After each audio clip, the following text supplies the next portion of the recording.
Olá pessoal, sejam bem-vindos a mais um vídeo do canal EFIS Sem Complicação.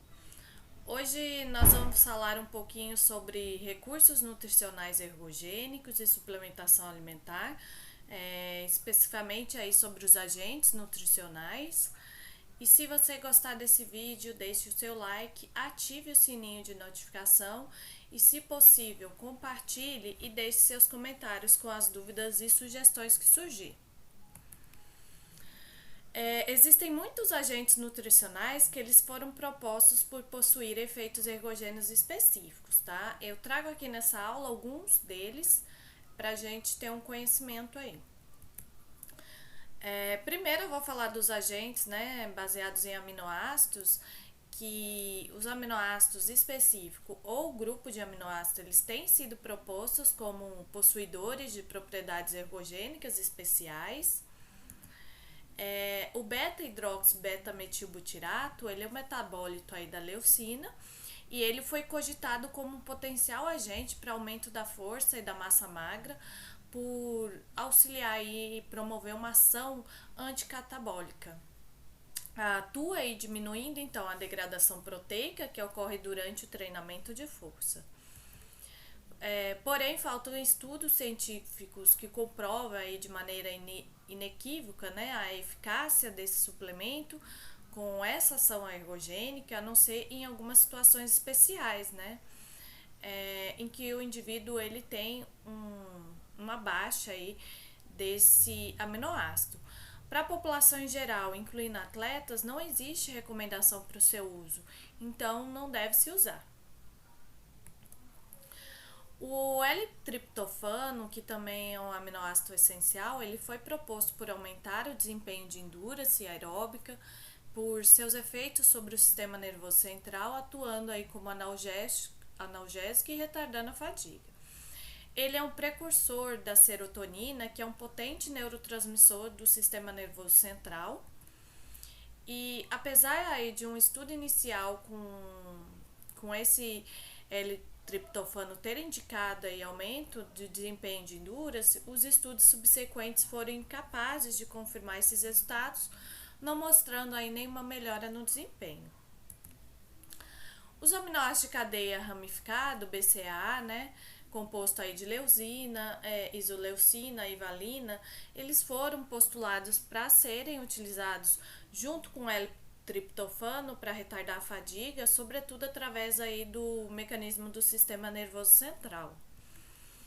Existem evidências de que quando o aumento plasmático da relação triptofano livre e aminoácido de cadeia ramificada induzidos aí pelo exercício estão associados aí ao aumento da serotonina cerebral e o início da fadiga durante um exercício prolongado. Então, teoricamente, o aumento do BCAA deve reduzir a relação entre esses dois e retardar a fadiga. Em exercícios de longa duração, em que os estoques de glicogênio muscular estão chegando ao fim, a gente observa a elevação na concentração de ácido graxo livre, que precisa aí da albumina para o seu transporte. A elevação dos ácidos graxos, então, promove um deslocamento do triptofano carreado de albumina no plasma, tornando-se ele livre e disponível, então, para atravessar-se a barreira hematoencefálica. E esse triptofano ele é usado no cérebro para a produção de serotonina, que é um neurotransmissor que está associado à fadiga e à letargia. Aí, diante do envolvimento do triptofano na produção de serotonina, os autores colocaram a hipótese de que, reduzindo a disponibilidade de triptofano para o cérebro, seria possível, então, evitar esses quadros de fadiga associados com o aumento da serotonina durante o exercício. As pesquisas com a suplementação de BCAA, ela vem sendo conduzida então nesse sentido, já que os BCAAs eles competem com o triptofano na passagem pela barreira hematoencefálica e pode reduzir então a relação triptofano-BCAA, resultando então em menor produção de serotonina. Outra justificativa que vem sendo utilizada para suplementação com BCAA está relacionado ao seu papel aí na melhora da imunidade e seu efeito anticatabólico, já que ele é captado pelo músculo durante o exercício de longa duração e quando os estoques de glicogênio muscular estão no final para fornecimento de energia. A melhora do rendimento ela tem sido observada quando a suplementação de BCAA é comparado com a ingestão somente de água ou uma solução salina, porém, quando é comparado com a utilização de carboidrato, seus efeitos são menores ou inexistentes. Então, mostrando aí que quando utiliza-se carboidrato, não teria uma necessidade do uso desse BCAA. Os efeitos aí da suplementação com BCAA no desempenho esportivo eles são discordantes. A maioria dos estudos parece não mostrar benefícios, não sendo então justificado o seu consumo com finalidade ergogênica. Outro papel ainda que precisa de confirmação científica é seu uso como objetivo de melhora do sistema imunológico após uma atividade física prolongada. Sabe-se aí que os BCAAs são utilizados na síntese de proteínas, de forma que seu catabolismo envolve duas reações enzimáticas iniciais, resultando em alfa-ceto ácidos de cadeia ramificada que podem ser tóxicos em altas concentrações e resultar em disfunção neural. Então, aí um cuidado da utilização indevida desse suplemento. Agora, em relação à L-carnitina.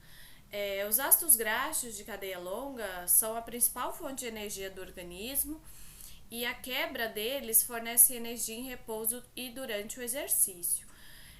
A L-carnitina é importante no metabolismo desses ácidos graxos porque ela vai auxiliar na transferência deles do citosol através aí da membrana mitocondrial interna para que seja utilizado. Então, ela faz esse transporte aí. Essa membrana, normalmente, ela é impermeável aos ácidos graxos de cadeia longa e, por isso, a disponibilidade de L-carnitina pode ser um fator aí limitante da taxa de oxidação de ácido graxo. Foi teorizado, então, que aumentando a disponibilidade de carnitina, você poderia facilitar a oxidação dos lipídios e que ao depender mais da gordura como fonte de energia, você provavelmente poderia poupar aí o glicogênio e aumentar a capacidade de resistência aeróbica. Estudos demonstram que a suplementação de carnitina, porém, ela não aumenta os estoques de carnitina no músculo, não aumenta a oxidação de ácido graxo, não poupa o glicogênio e não retarda a fadiga durante o exercício. Também não foi demonstrado de uma forma definitiva que ela melhora o desempenho dos atletas, então não tem essa comprovação.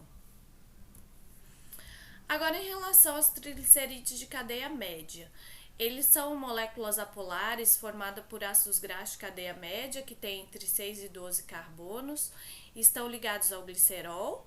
Eles são a principal fonte de gordura da dieta e em relação aos triglicerídeos de cadeia longa, eles fornecem energia mais rápido, pois são mais facilmente digeridos e absorvidos aí no trato gastrointestinal. Tem sido sugerido que a absorção desses triglicerídeos na mucosa intestinal ela é tão rápida quanto a velocidade de absorção da glicose, porém fornece uma quantidade maior aí de energia. Para esses autores, o uso do triglicerídeos como recurso ergogênico durante uma atividade de intensidade moderada, entre 60% a 80% da frequência cardíaca máxima ou 50% a 75% do VO2 máximo, com moderação prolongada, mais do que 1 hora, tem como fundamento aí o fato do ácido graxo eles representarem a principal fonte de energia para as fibras oxidativas musculares de contração lenta. A justificativa na teoria para a estratégia de suplementação com triglicerídeos cadeia média em exercício de endurance é que a ingestão dele eleva agudamente a concentração de ácido graxo no plasma, aumentando a disponibilidade de substratos ou a capacidade do organismo para quebrar esse ácido graxo para a produção de energia. Assim, a suplementação com triglicerídeos de cadeia média poderia economizar as reservas de glicogênio, gerando um efeito aí poupador que pode ser utilizado, por exemplo, no fim do exercício, evitando ou retardando a fadiga. A suplementação com triglicerídeos ela tem sido recomendada em provas de ultra resistência, como ultra, supermaratona, em que o gasto energético diário do atleta é muito elevado. E essa suplementação com triglicerídeos junto com a ingestão de carboidrato contribuiria com maior suprimento energético. Porém, as divergências entre os estudos em relação à dosagem que deve ser feita desses triglicerídeos, a intensidade e duração do exercício, a necessidade de investigações também utilizando a suplementação de forma crônica, a longo prazo, e outros aspectos metodológicos são os responsáveis aí pelos resultados discrepantes em relação ao efeito ergogênico desse triglicerídeos. Não existem evidências científicas sólidas para apontar o consumo de triglicerídeos como um agente ergogênico definitivo, faltando então ampliar aí a base científica. Agora, em relação à creatina, ela como agente ergogênico, o uso dela se baseia no seu papel na musculatura esquelética, em que aproximadamente 2/3 do seu total se encontra aí na forma de creatina fosfato. Existe uma teoria que o aumento do conteúdo de creatina no músculo por meio da suplementação aumenta a concentração de creatina fosfato. Assim, melhora o sistema energético do ATP-PC para melhor manter aí as concentrações musculares de ATP. Essa substância é um composto que contém carbono, hidrogênio e nitrogênio, e ela pode ser sintetizada nos rins, pâncreas e fígado a partir de 3 aminoácidos, que são glicina, arginina e metionina. A creatina ela pode ser transportada ao músculo, onde ela se combina aí com fosfato para formar a creatina fosfato. Os estudos mostram que o conteúdo muscular de creatina ele aumenta com a suplementação, assim como a concentração de creatina fosfato, demonstrando que a suplementação com ela aumenta o desempenho do exercício intermitente de alta intensidade. A suplementação também revelou aumentar força, porém o desempenho aí na corrida e nos nados de curta distância não melhorou. É importante a realização de mais pesquisas para que seja estabelecida uma base mais sólida sobre a suplementação como auxílio ergogênico ao desempenho esportivo. Menciona-se que a suplementação de creatina a curto prazo é acompanhada do aumento de massa corporal e esse efeito ele vem sendo justificado por duas hipóteses, A primeira é o aumento da retenção hídrica decorrente do aumento do alto poder osmótico aí da creatina, Essa é a mais aceita, então a pessoa retém mais líquido, e pelo aumento da síntese de proteínas contráteis.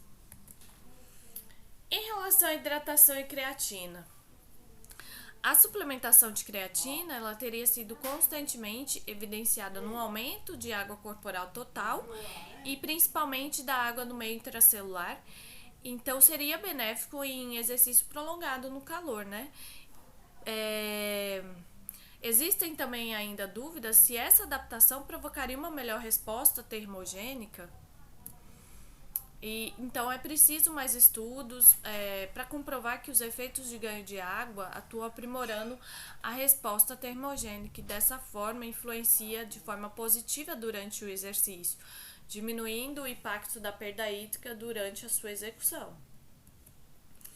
Embora com resultados ainda controversos, muitos estudos têm sugerido que a creatina teria algum efeito ergogênico em indivíduos nos quais se constata uma diminuição do aporte da creatina exógena alimentar, como vegetariano, indivíduos idosos, sendo que somente nesses casos específicos, porém após uma boa análise de um profissional especializado, médico ou nutricionista, seria justificado seu uso, embora ainda com fraco grau de recomendação.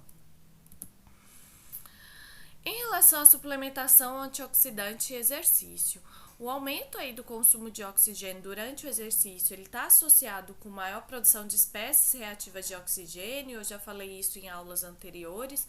Tem sido reportado que o exercício extenuante, ele produz uma diminuição nos níveis antioxidantes e o aumento dos marcadores de peroxidação lipídica. Essa peroxidação, ela é caracterizada pela interação de radicais livres com os ácidos graxos na membrana lipídica celular. A ocorrência dessa associação, né, desencadeia vários problemas, como a inativação de enzimas da membrana celular, aumento da permeabilidade da membrana no fluxo de íons e, consequentemente, diminuição da função das células musculares e agregação plaquetária nos vasos sanguíneos. Então, aí um risco para a saúde, né? Porém, ainda são controversos os benefícios do uso de antioxidante para praticantes de atividade física, apesar de alguns estudos confirmarem sua efetividade no combate do estresse oxidativo. Em relação ao cromo, gente, ele atua como um cofator no metabolismo dos carboidratos, gorduras e proteína, potencializa a ação da insulina.